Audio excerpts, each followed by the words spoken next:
Don't quit unless you absolutely know that real estate is something you do not have a passion for. I don't want to see people quit. It's the biggest regret you could have years down the road, whether it takes you longer than you thought. Hire yourself a coach, reach out to Jake's group, reach out to your broker. Don't quit. Okay, hello, welcome. We're glad you're here. I promise this is going to be jam-packed full of goodness as it always is. We have a very special guest. If you're watching the replay, hello, we tip our cap to you too. If you want, you can probably put us on 1.5 or 2x, but don't miss out on today's episode. So those of you that maybe you're just first time viewer, first time listener, this is the Broker Showdown. And the Broker Showdown or the rules of the game really are that there's kind of like no rules. Anything goes. So I get 3 questions to Angie. She has no idea what I'm going to ask her. And she gets 3 questions back to me. And I have no idea what she's going to ask me. All right. So it's fun. It's edgy. And every single time, it's guaranteed to be packed full of nuggets and wisdom that hopefully you can take away and feel inspired from this episode. All right. So Angie, let's do the right thing. I'm going to toss to you here to give us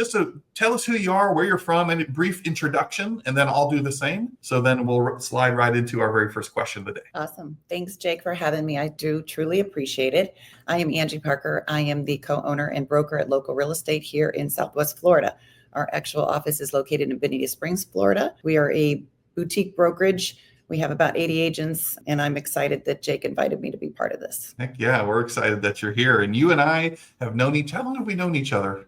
We met in 2016, so it's been several years. Several years.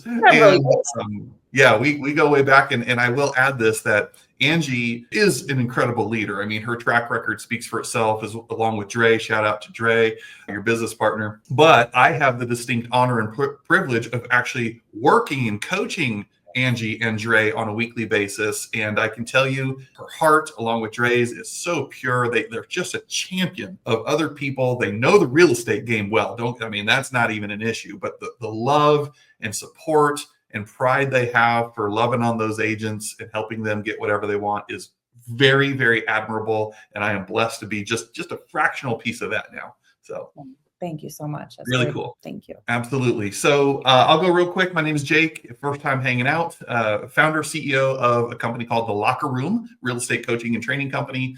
I'm co-founder in the Locker Room Leadership and Coaching Academy. Also founder of the RELC, the Real Estate Leadership Circle, which is a community specifically designed for independent broker owners to share, collaborate, and learn and grow together. So married, got 2 young daughters.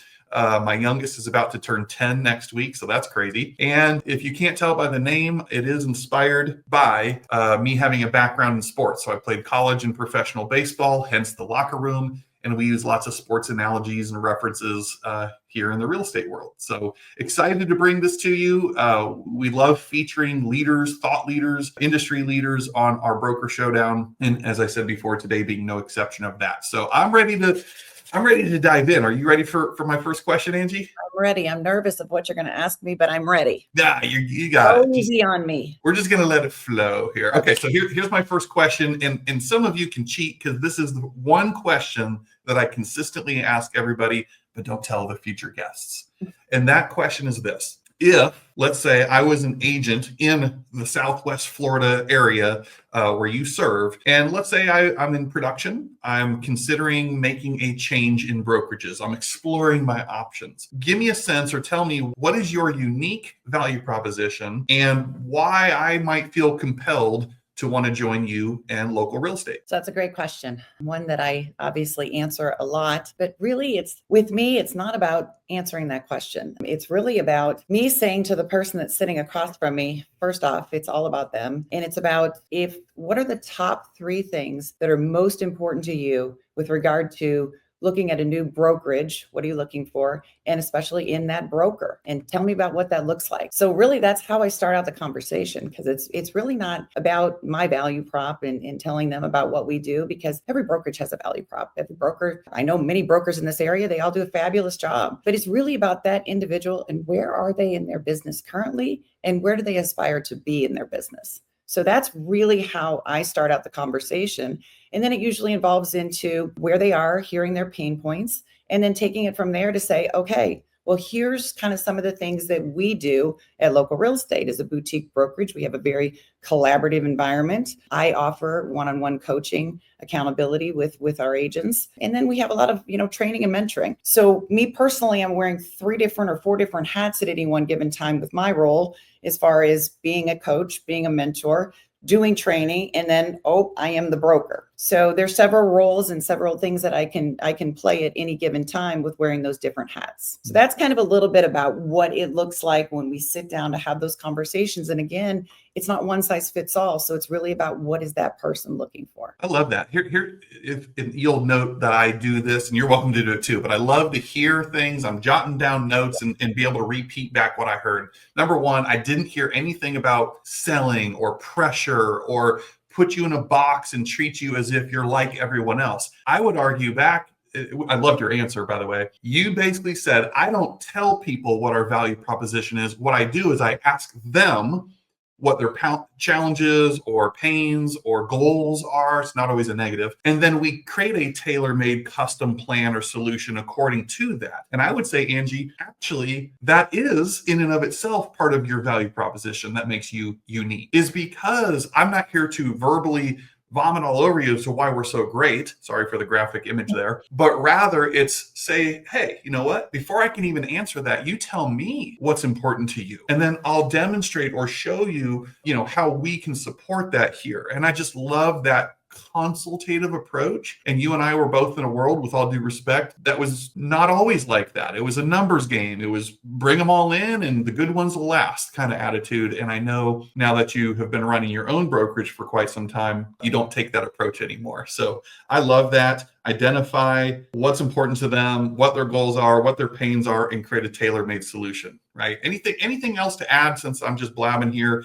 to your answer, even though it was wonderful? Well, thank you. And again, it's not, it's not one size fits all. And we're not a fit for every person that's in what they're looking for. And that's, just candidly, right? I mean, one of the most important things I tell agents, whether they're looking to transition to a new brokerage because they're not exactly getting what it is they think they need, or maybe it is they don't know what they need, or they have aspirations to maybe grow a team. So it's something that they're really going to be changing what they've been doing over the years. They've been just an independent agent, single by themselves, working buyers, sellers, but now they aspire to grow a team. And what does that look like? So again, it's just, you've got to tailor that to who is your who and where are their goals and aspirations. So again, we've got this great collaborative environment here with our agents who, one of the unique things that I always hear when people either come to a class and they're just visiting or they do join the brokerage, is they love that we do have that collaborative environment where no matter what production level, whether it's somebody that's just brand new and they got their real estate license, or it's somebody who's been in the business,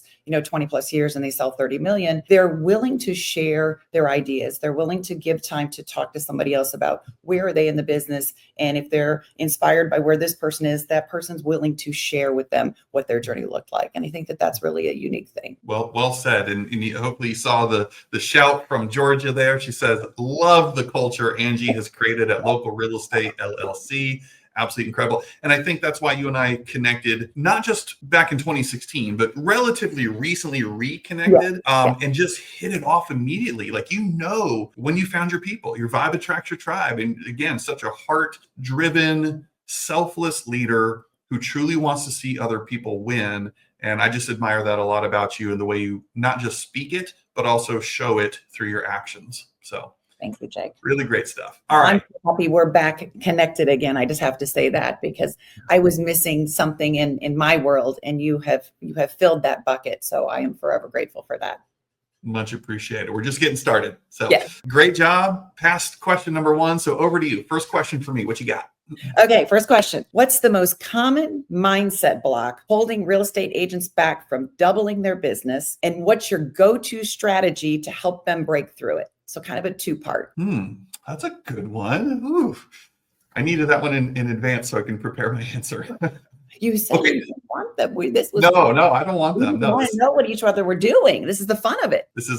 Okay. So first part of the question was, what is a mindset block that's preventing them from, I think you used doubling their business. Doubling their business, yes. Okay. I think the mindset block begins with imposter syndrome. I think that is very real. It's that the visionary, the I can do this attitude, little version of you sitting on this shoulder And then the other version of you that says, no, you can't, you're not worthy, whatever, insert excuse. And we just play this ping pong match in our head. And oftentimes it's easy to give in to the one on this shoulder, which creates this sense of imposter syndrome. Am I really worth it? Can I really do this? See, others have done it. Others are deserving. And gosh, I just don't know. So I think it starts with more mindset, as you said, than anything in your question. But the mindset of belief, deep-seated belief, which is why I'm such a passionate proponent of personal growth and development. Not just having a plan or a goal around what you want to achieve, but also a plan and a goal around who you need to become. What are you reading? What are you listening to? Who's coaching you? Who's mentoring you? What event or conference are you attending?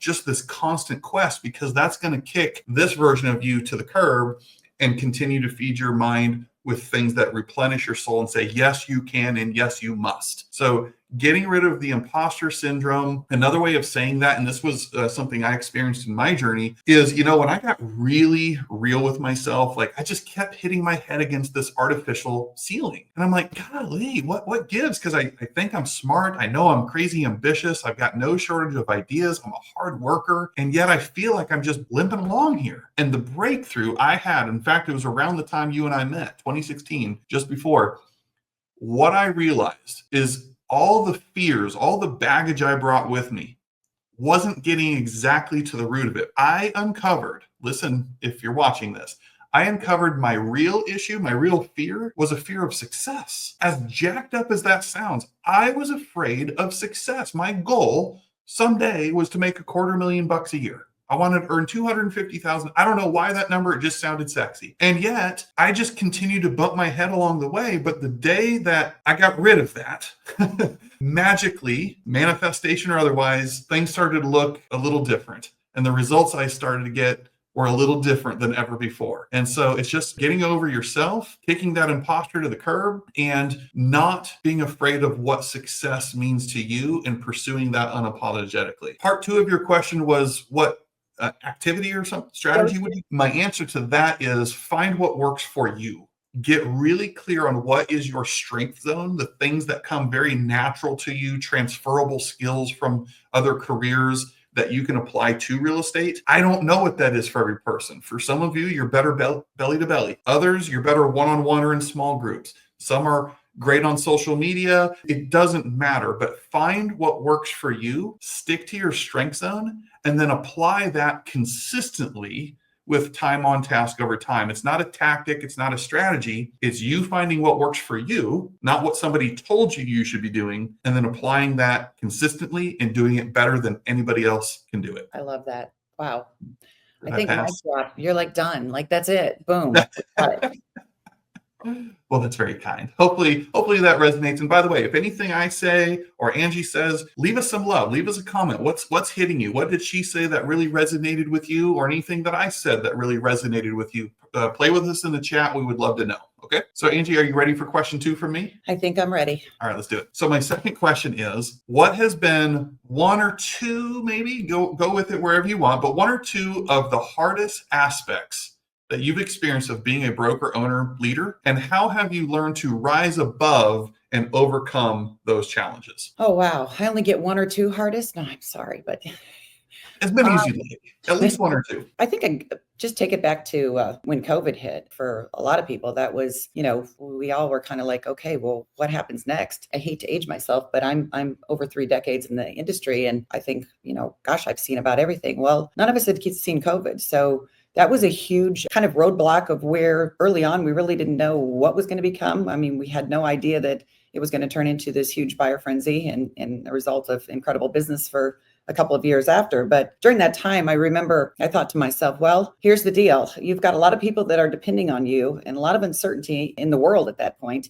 And we got to figure out, what does this look like for everybody? Number one, is everybody okay? Because obviously not knowing, school's going remote and all these things that are happening. And, I've got a lot of agents with children and their worlds were turned upside down, and like a lot of people. And I thought, okay, first thing I got to do is make sure everybody's okay. Like, how do we make sure everybody is literally okay in an unknown navigation that we're about to all do together? Forget business, number one. Can really relate that to a time where I had to get really clear on what am I doing now more than ever for my personal growth and for my mindset so that I can be best prepared to help everybody else. And long and short, we got familiar with Zoom really, really quick. We did a lot of things together on a regular basis where going virtual overnight is something that I could have never imagined in my history of doing things. For heaven's sakes, I wrote contracts when I was selling real estate back in the 90s. So the clarity of what do I need to do as a leader to make sure my personal growth and mindset today is sharp and on task as possible. I'm making sure I'm leading people, reaching out to meet their needs first as to are they okay and what are they doing and how are they coping with everything? And then secondly, get into what does this look like then for business? That's probably the one that stands out most in my mind. You know what I love about that is it's a great reminder that leaders lead. And I know that's like, wait, what? That's an obvious kind of thing to say, but people don't care how much you know until they know how much you care. And it's not just when times are good and everybody can sell a home and things are easy, but especially a lot of people do reference the COVID era, of which we hopefully never ever go back and experience again. But that's when leadership was more important than ever before, and leaders lead not just in the convenient times, but especially in the difficult times. And you just jog my memory very quickly here. I don't want to steal the show, but something I created a while ago and have taught is the 8 tips on how to lead during uncertain times. And that's what you just jogged my memory.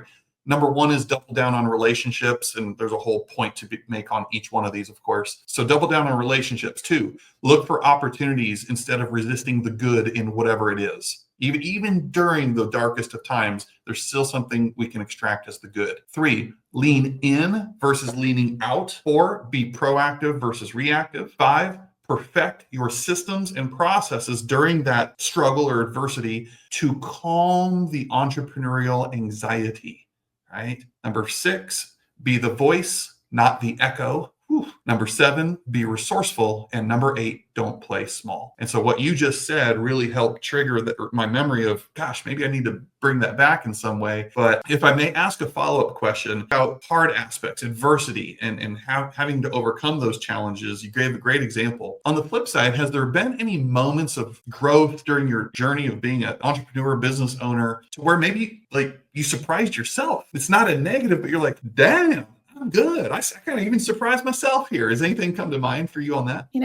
I can recall a few times along the years of where, and again, I think it ties into when you were just talking about, when I asked you the first question about mindset block and what's holding agents back from really doubling down. I mean, and you talked about that imposter syndrome. I'm going, oh my gosh, is he like talking about me? Because I think I've been there like several times throughout my career, because in different aspects and different positions I've held with companies, and before I owned my own company with Dre here, there's a lot of times where I can think I was that person banging my head against the ceiling. But along the way, I've had many of those moments where you went to tackle something, and you couldn't have any limiting beliefs, and you definitely were going outside of your comfort zone. And I think back to a position I was in several years ago with a company to where we would go talk to smaller companies and see if they were roll-in opportunities. And this was your 2009, 2010 time where things were, definitely interesting in our industry. And I can remember like one of my first times of going and meeting with a small independent and talking to them about doing a roll-in with our company. And I'm thinking to myself, I am so far outside my comfort zone. Like, this is again about them and where they're at and what does it look like if we were to partner together. And I remember that I ended up doing that particular opportunity, and it expanded our reach at that time of geographically where we were. And it was a great little mountain town out in Colorado that we had this opportunity of expanding to. And I thought to myself on the drive home, it was like a 3-hour drive and beautiful mountains through the canyon. I mean, it was just incredible. But I'm thinking to myself, you did it. Like, you knew you were going to talk about a relationship and this person and what were their wants and needs and what could it possibly look like, but it was all about them, like, just came to fruition, like through that conversation and through that 3-hour time frame of where we sat down, we met, we got to know one another, and we just really hit it off, almost like we'd known each other for a lifetime, and realized that we both had something that was going to help the other win. I really hadn't thought about that time in quite some time. So thank you, Jake, for making me think of that. Oh, absolutely. And I love where you're going with all of that. Great story. Well, a couple quotes that I know you're familiar with from our former life together there, but one of which is, it was taught to us that people grow into the conversations we create around them. Okay. There's also another quote that says the most important conversation that goes on in any given day is the one that goes on right here in between your ears. So when I merge those two quotes, philosophies, leadership beliefs, it stands to reason that the most important conversation that goes on is up here, and I'm growing into the conversation that I'm creating around myself, right? And that day when you stepped outside of, as you put it, your comfort zone, but you proved to yourself that I belong here, I have a seat at the table, I'm more than capable, that evidence of success probably lit a flame and fire inside of you that's like, well, shoot, I can do anything now. Let's go. Am I wrong? No, you're not wrong. It definitely lit a fire, and I definitely grew confidence overnight. Yeah. Yeah. That's incredible. Well, congrats. And it's no mistake. We're here for a reason. And so give her some love. If you found that story inspiring, you could see yourself even inside of it. Maybe right now you're going through something and got that little imposter syndrome thing happening. Let us know, right? Let us get it. Let's relate with one another, because hearing Angie's story, it's just a matter of get out there, do it anyway, and prove to yourself first before you care about proving yourself to others, because that's really what matters, and it's gonna really impact your confidence and mindset. Good stuff. All right, over to you. Okay. If you could implant one process or system into every real estate business in America, what would it be? And secondly, why does it move the needle so significantly? Angie Parker, you got some good questions, girl. You're so good. I was really trying to stump you a little bit. Oh, I see what you're doing here. All right. Well, I'm not going to now. All right. Now I got to put my thinking cap on. Okay. I have it actually. Here's my answer. It may shock some. It won't shock other people if you run with me. I would instill an incredible, I'm talking world-class Disney World wow factor experience with onboarding system, an onboarding system. Because we hear so much about recruiting and growth and attraction, and then what, right? So if my confidence level increases and all my agents and staff know that when we welcome a new person here, it is a lights out, crazy, amazing experience, it makes everything else easier or even unnecessary. And I think it's through working with hundreds of brokerages, it's so often overlooked or swing and a miss, or they have an onboarding checklist. That's not what I'm talking about. I'm not talking about, okay, a new agent joins us, we got to give them their keys and their copy code and show them where the bathrooms are. I'm not talking about an onboarding checklist. To be clear, I'm talking about an onboarding experience. It was taught to me by one of my coaches, no do feel, no do feel, no do feel. Any system, what do I want them to know? What do I want them to do? And how do I want them to feel? It's that third one that usually gets missed here, which is why I'm emphasizing the onboarding experience. I just took a group through this last week. For example, another one I'm actively working on virtually is really defining when that person joins, beyond the checklist itself, how do we want them to feel? I swear to God, one of the partners that I'm working with right now, because this is just matches their vibe, taking it to the degree that when they have the commitment and they said, all right, Monday at 8, you're coming in to sign your papers kind of thing. They're asking, oh, by the way, what's your favorite drink? What's your favorite candy bar? And here's the one I really love. If you were to have a walkout song, like, what's your favorite song? And they just take note. Don't explain. Just, okay, thank you so much. Got it. And guess what? Monday morning at 8, when that person's coming up the steps, they got the song playing. And right there on the front counter, they've got their favorite candy bar and favorite drink or whatever it is. That's the stuff I'm talking about, you guys. Then later that week, they're taking that new individual out to lunch with the entire leadership team. That same week, they've already got the commitment from existing agents to form a welcome wagon and say, hey, new person joined, trigger, and these people are calling that new agent unannounced, but it's a system behind the scenes to say, hey, Angie, my name's Jake. I'm one of the agents in the office. I just caught word that you joined us a few days ago. I just wanted to call and welcome you and say I'm here for you. You made a great choice. Like, that's the welcome wagon. So having a system for every brokerage, and your sub question is why that moves the needle and so important, because it freaking fixes everything. Your growth is going to be better. Your agent engagement is going to be better. You're going to create loyalty and raving fans that can't help but tell the world about how unique and amazing experience it was. Your retention is going to be better. That little thing that's called onboarding, checklist, and experience can set the world on fire and make everything else easier or potentially even unnecessary. And yet so many overlook it. I love it. Excellent. That is my answer.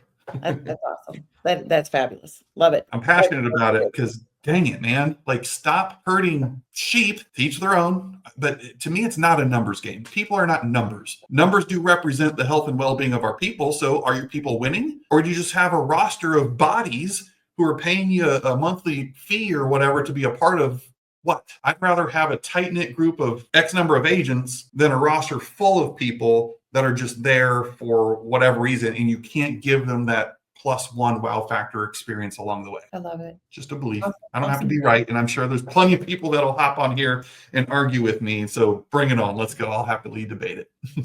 No argument here. Like I said, I have more to do.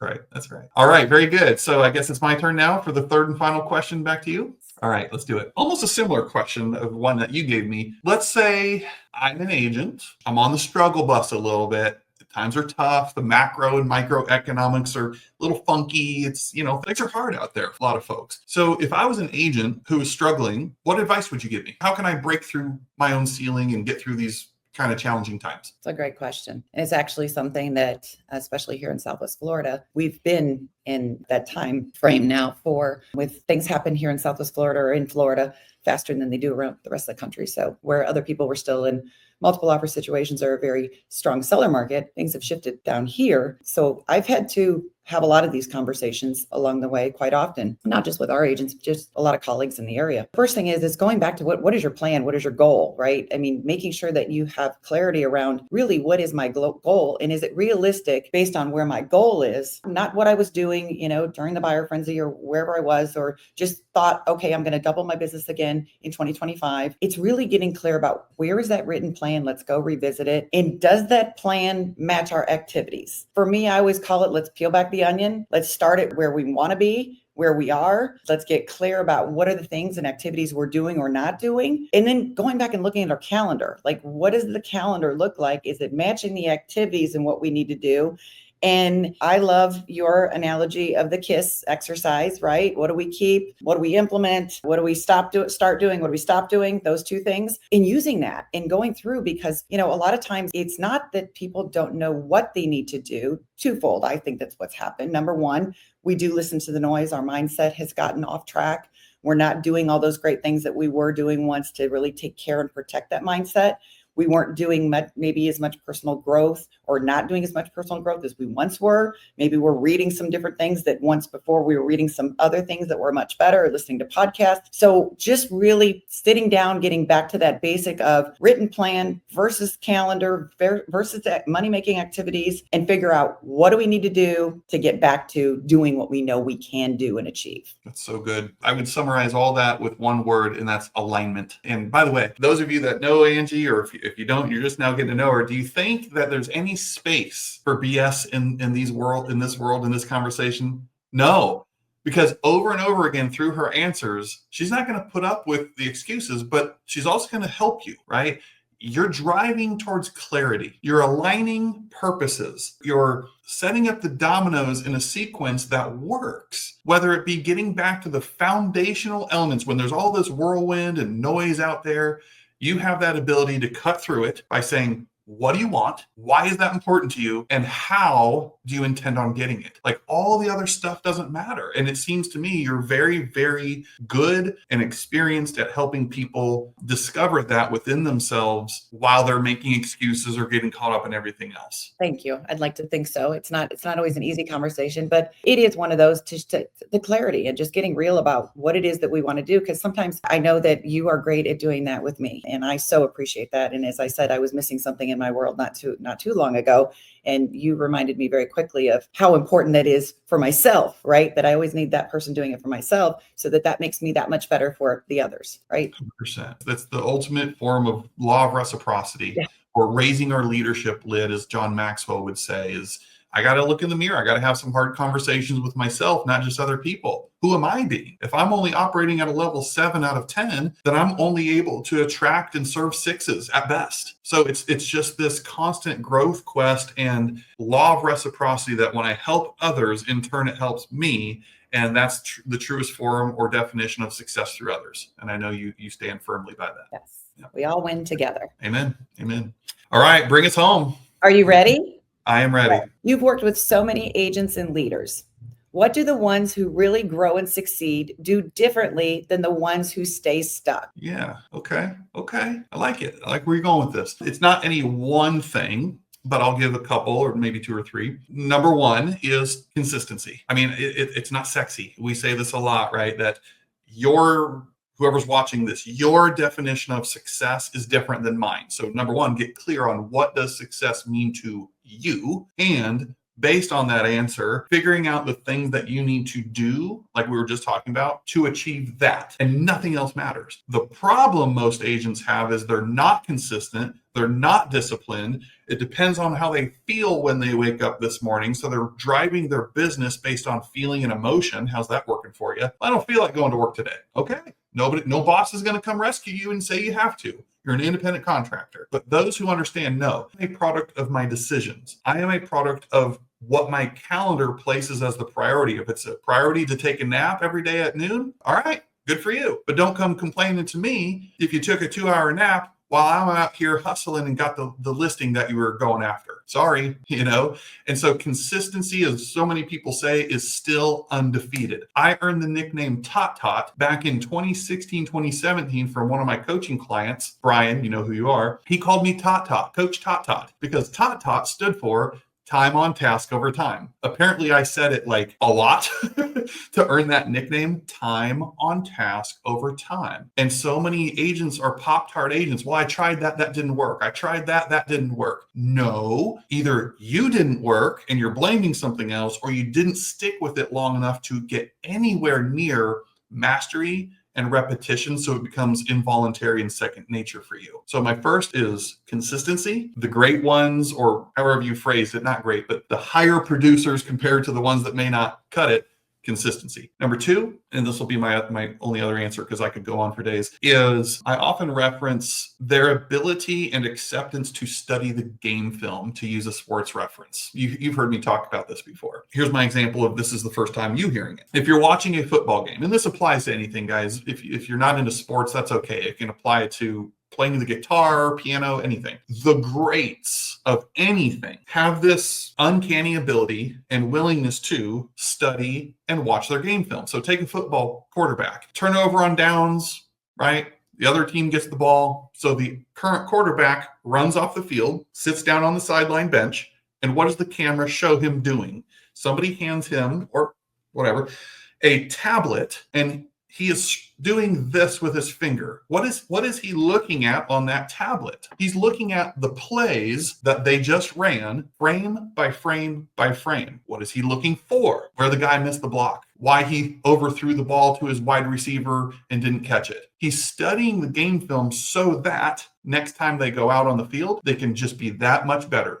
Run that play a little bit crisper next time. The ability to have a quick recovery time and make real-time in-game adjustments is the sleight of hand that separates the amazing world-class all-star athletes and all-star real estate agents from everybody else. I firmly believe that. To make those little pivots that generally make the biggest difference in the end. Great agents make that a priority. Everyone else is living in Groundhog Day, making the same mistakes over and over, running the same open house the same way they always have, not making those little tweaks and adjustments along the way to be world class. I love it. Perfect. Perfect. Love it. Yes. Love it. It struck a chord. That's a passion. Like that's a topic I could sit here and rant about for an hour. So I'm going to dial it back and just give those two are my answers for now. So that's awesome. Yeah.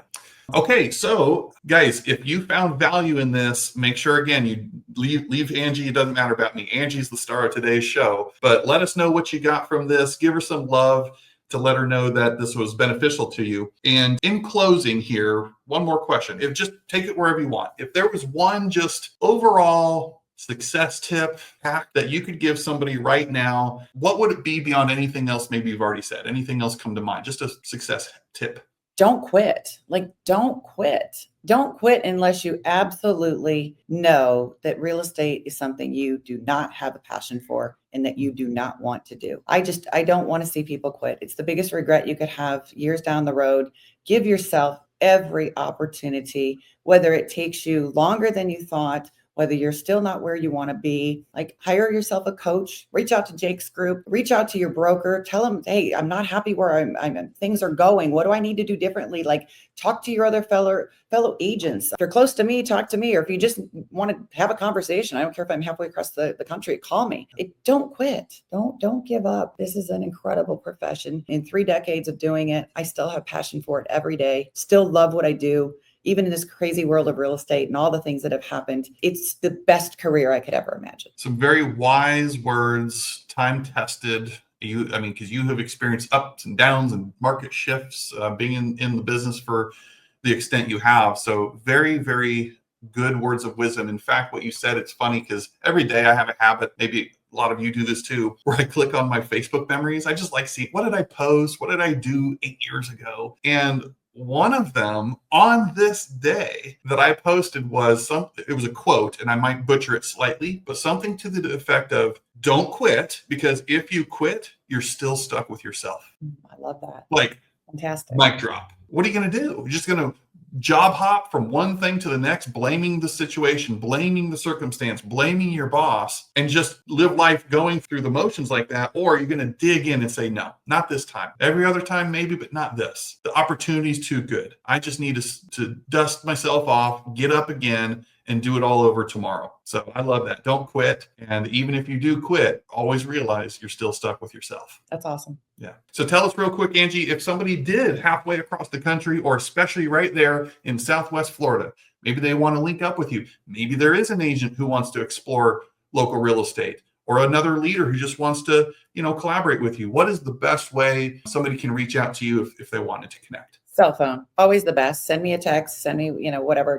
Telephone is always the best. Pick up the phone, call me. I still answer my phone. 719-330-1346.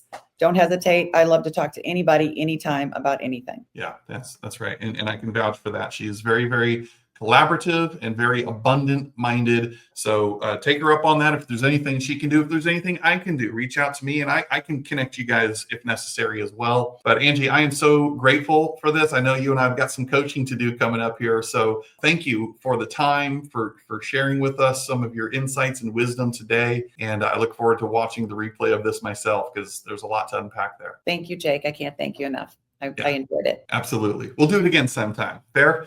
Sounds good. You got it. All right, everybody.